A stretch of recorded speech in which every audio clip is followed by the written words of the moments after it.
By the time of his departure in January 1791 he was both founder member and leading light of the Ajaccio Jacobin Club and was commissioned to write a philippic denouncing Pauli's enemy Buttafuoco. At the end of the month Napoleon left Corsica, taking with him his 12-year-old brother Louis, in order to ease the financial pressure on his mother. After spending a few days in Valence, he arrived in Auxonne on 1 February 1791. Technically he had overstayed his leave and was therefore liable to lose pay since the end of October, but he brought with him certificates from the municipal council at Ajaccio, stating that repeated and sustained storms in the Mediterranean had made a sailing impossible all that time. Colonel de Lance accepted this and put in a request, rubber-stamped by the Ministry of War, that the back salary be paid. Napoleon's relations with Louis at Auxonne seem to have been largely a rerun of the disastrous overlap with Lucien at Brienne in 1784. The 12-year-old slept on a mattress in a cabinet adjoining Napoleon's room and was taken aback at his brother's poverty. Here was just a single room, poorly furnished, without curtains, a bed and 2 chairs and a table in the window covered with books and papers, at which Napoleon worked for 15 to 16 hours a day. Napoleon did his best to look after the lad, cooking him meals, including a cheap but nourishing broth, and teaching him a smattering of French, geography and mathematics. But the two were ill-matched in temperament, sensibility and intellect, and Louis was an ingrate. Napoleon wrote to Fesch that Louis had acquired some social graces,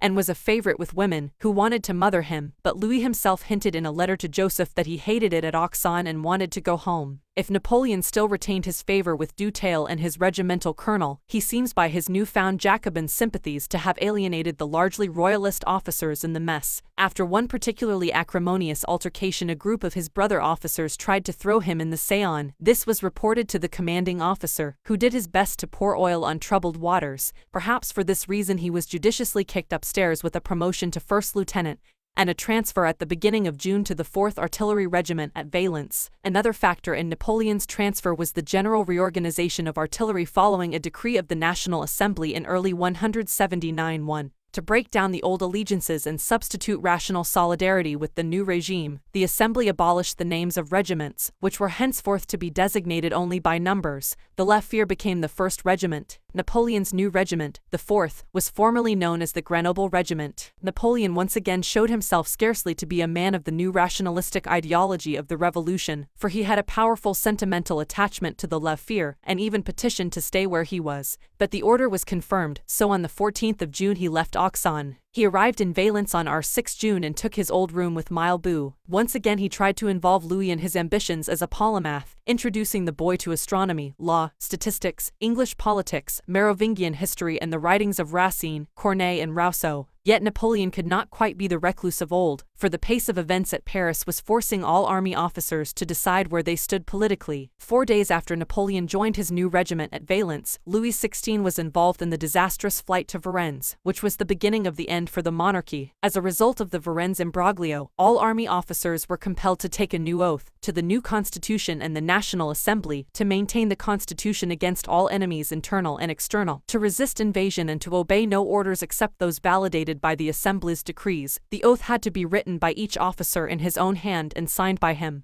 The oath caused schism in the army, setting brother against brother, friend against friend. For example, Desaix, Napoleon's greatest general in later years, threw in his lot with the new regime, while his 2 brothers resigned. The net result was that royalist officers resigned in droves, opening up thousands of vacancies in the officer class and giving meaning to the revolutionary ideal of social mobility. Many joined the emigrants abroad. 32 officers in the 4th Regiment refused to take the oath, but Napoleon signed his on the 6th of July. He had the reputation of being an ultra-political, over-serious officer and had to pay heavy fines for violating the mess code against talking shop. Because of his outspoken political views, some of his comrades refused to speak to him and others would not sit next to him at table. Napoleon joined the Club of Friends of the Constitution, the Jacobin Society of Valence. There was an all-day meeting of 200 members on the 3rd of July which Napoleon attended. As yet, however, he was still running with the hare and the hounds, for on the 25th of August he ostentatiously celebrated Louis XVI's birthday with his brother officers at the Three Pigeons. Napoleon was by now bored and restless, and his workaholic reading programs gave way to visits to Grenoble, Tain, Tournou. One of his excursions had more point, for he visited General Dutheil at his chateau of Pommiers, and came away with yet another dispensation for leave, this time on the grounds that Archdeacon Lucien was dying. Behind this seemingly innocent visit was great Machiavellian calculation. On the 4th of August 179, finding itself short of troops, the National Assembly authorized the raising of volunteer battalions in each department. It was also decreed that serving officers could hold posts in such battalions without forfeiting their regular army rank. Napoleon applied to his new colonel, Campagnol, for leave, speaking vaguely of family business, but Campagnol turned him down, almost certainly because Napoleon had already spent 32 months of his first 6 years' service on leave. The ambitious young lieutenant simply went above his head to Dutheil, who was now Inspector General of Artillery. The likelihood is that the Bonaparte brothers set off for Corsica, and a certificate from the municipality of Ajaccio shows Napoleon to have landed there in September. But historians have raised the difficulty that his name also appears as being among those present at a review of his regiment on the 30th of October. The most likely explanation is that some friendly officers covered for him to avoid becoming ensnarled in army bureaucracy, perhaps even calling out present when his name was called. Certain it is that by the 16th of October he and Louis were back in Ajaccio, at the archdeacon's bedside.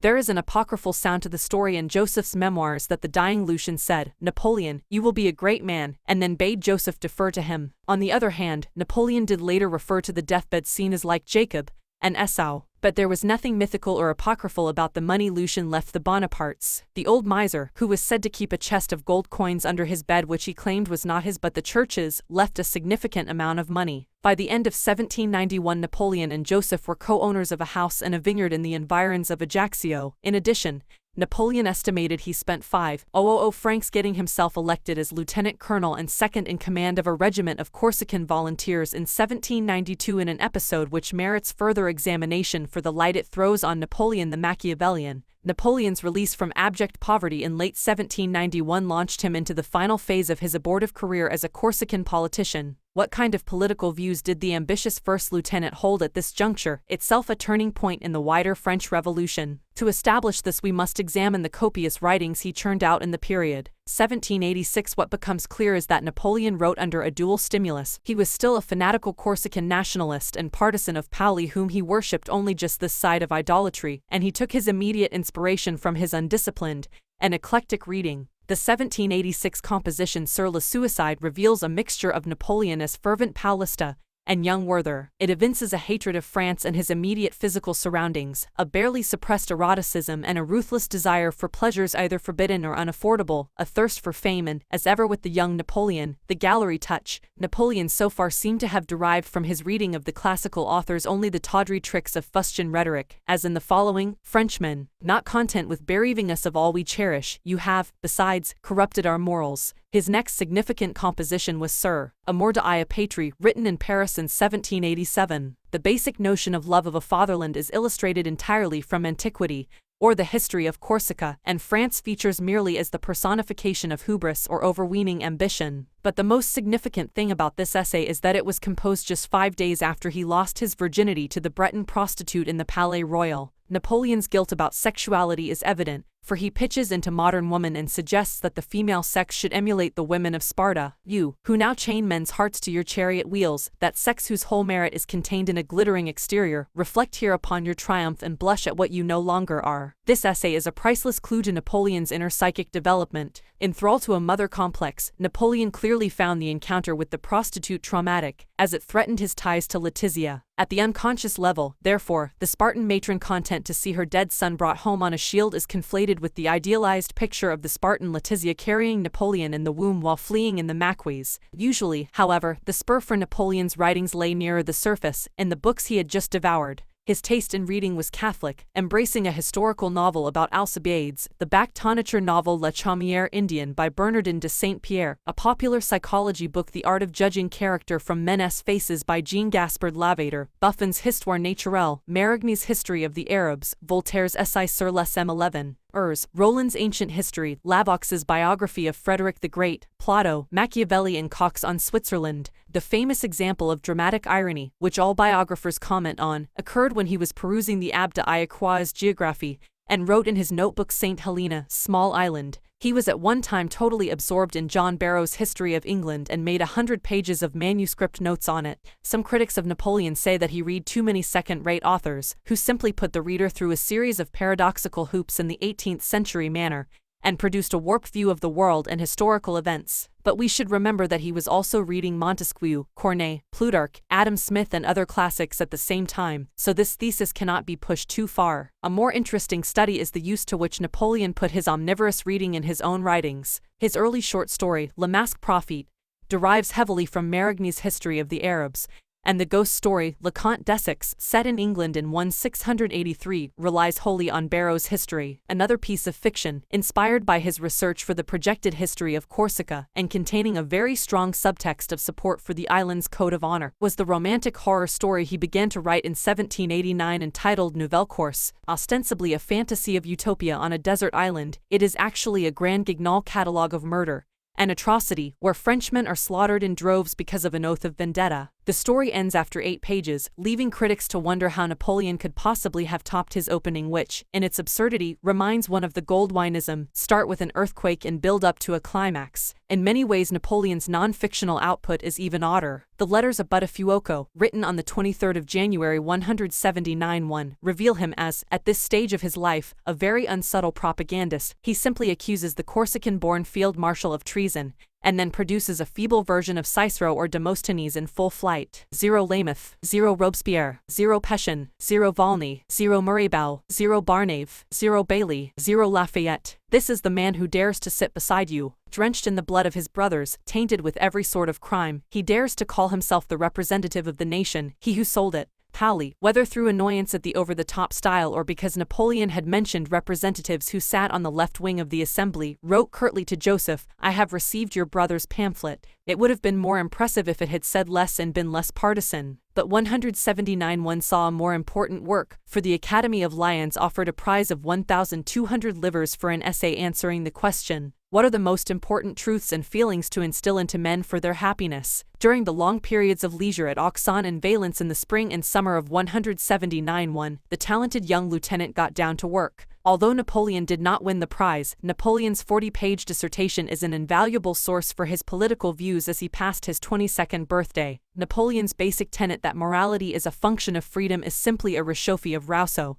and Raynal, and it sets the tone for what is to follow, which is eclectic when it is not being directly derivative. Napoleon poses himself the problem of reconciling feelings and reason and, not surprisingly, fails, not surprisingly, when we consider that Rousseau himself had not solved the conundrum. As Bertrand Russell later impishly remarked, Byron's Corsair, with his limitless freedom, is the clearest manifestation of the Romantic movement inspired by Rousseau, but the actual Corsair, in Rousseau's ideal society, would find himself behind bars. Napoleon's essay is remarkable for 4 things: the paradoxical insistence that the much-trumpeted apostles of freedom were the true tyrants, while the so-called tyrants were the real patriots, a sense of sexual confusion solved by draconian prescriptions, social nostrums which, if written in the 20th century, would merit the epithet quasi-fascistic, and a continuing Francophobia and dislike of Christianity as a religion not of this world and hence an irrelevance in social theory. For Napoleon, magnanimity is weakness, as when in Voltaire's Azire the dying hero forgives his assassin instead of crying out for vengeance and vendetta, and the true hero is not the bleeding heart but the statesman who recognizes the iron dictates of necessity. Hence Caesar was a great man while Brutus is an ambitious madman. Napoleon's fulmination against adultery, as when he says that adulterous bachelors should be denounced to the whole community, strongly suggests that sexuality in general, and this aspect in particular, contains some hidden menace which Napoleon dared not admit. In this sense his essay was a continuation of the thoughts expressed in Sur Amour de la Patrie, the dislike of capitalism,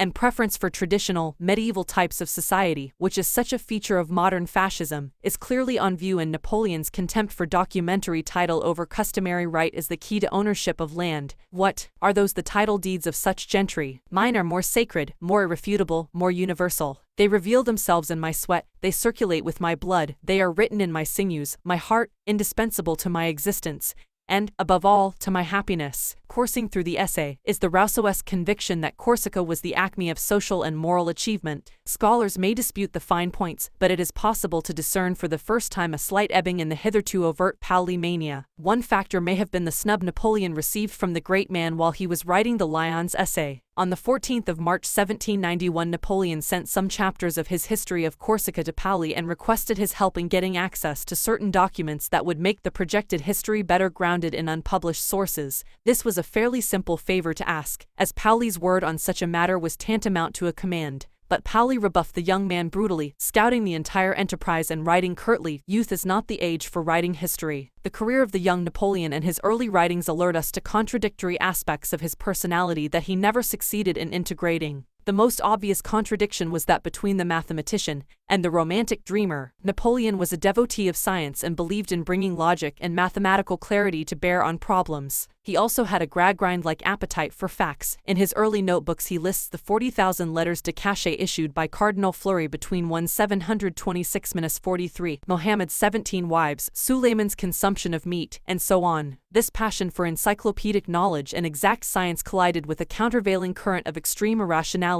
As a disciple of the gathering Romantic movement, Napoleon entertained wild and unrestrained fantasies about war, tragedy, and high adventure. As Bertrand Russell pointed out, this convergence of extreme rationality and extreme unreason was perhaps the most striking thing about Rousseau himself, and Rousseau at this time continued to be Napoleon's supreme intellectual mentor. It is probable that the romantic fantasist represented the true Napoleon more deeply than the mathematician and man of science. The latter was what he was, the former what he aspired to be. This is borne out by his subsequent behavior. Napoleon liked to cultivate a surface of calm, no matter how grave the crisis. The calmness and unflappability were supposed to denote a mathematical rationality, but they concealed a volcano beneath, which would often come spewing out in the form of violent rage. Certainty on this point is prevented only by another characteristic of Napoleon, his thespian persona, which meant that he often staged bogus rages to achieve certain ends or to observe their effects. The tacking between contradictory polarities also explains Napoleon's ambiguous political persona. He was deeply committed to the anti-monarchism